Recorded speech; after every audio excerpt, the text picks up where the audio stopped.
Tervist, head sõbrad, on nädala kommentaari aeg.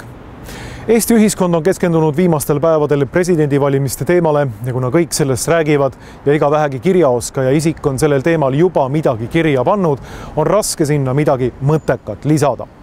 Kombinatoorikateadlaste arvutused ja politoloogide spekulatsioonid, tagatubade koosolekud ja kogu sahker-mahker paneb aga kokkuvõtlikult ja üldiselt mõtlema hoopis sellele, et meie põhiseaduses pole presidendi valimine sugugi hästi korraldatud.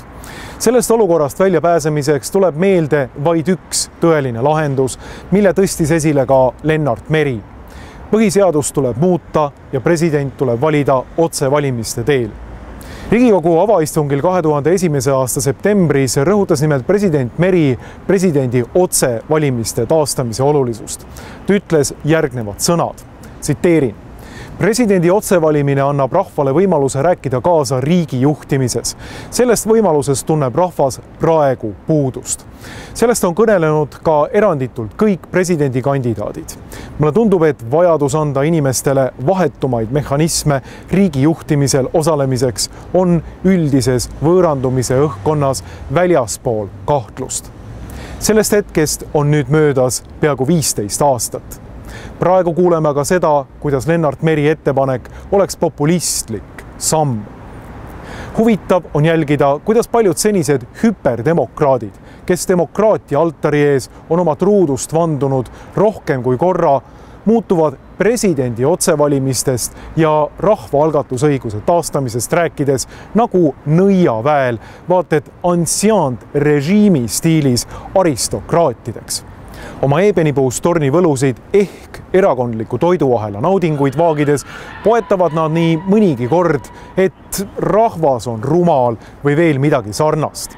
Vahepeal on hakanud tunduma, et SAPTK oma otsedemokraatia püüdlustes peaks demokraatiat nagu demokraatide endi eest kaitsma. Mul on hakanud tunduma üha enam, et see, mida veendunud euroopalike väärtuste eestseisjad ja demokraatia edendajad demokraatiast rääkides silmas peavad, pole teps mitte see, mida demokraatia all kõige lihtsamal viisil on algselt silmas peetud. Ehk siis rahvavõimu, kus oluline ja keskne roll on rahva enamuse tahtel, mida väljendatakse legitiimsete hääletuste kaudu. Ei. Demokraatia näib liberaaldemokraatide arvates hõlmavat hoopis seda, mida klassikaliselt demokraatia pole teinud. Parteide proportsioonitut võimu, mida põlistatakse vildaka valimisseadusega ja vägagi suuri küsimusi äratava e-valimiste süsteemiga. See näib hõlmavat ka suurkorporatsioonide võimu ja otseseid sobinguid parteide tagatubadega ning seaduste ostmist. Esimest muuseas nimetatakse esindusdemokraatiaks, teist aga vabaks turumajanduseks.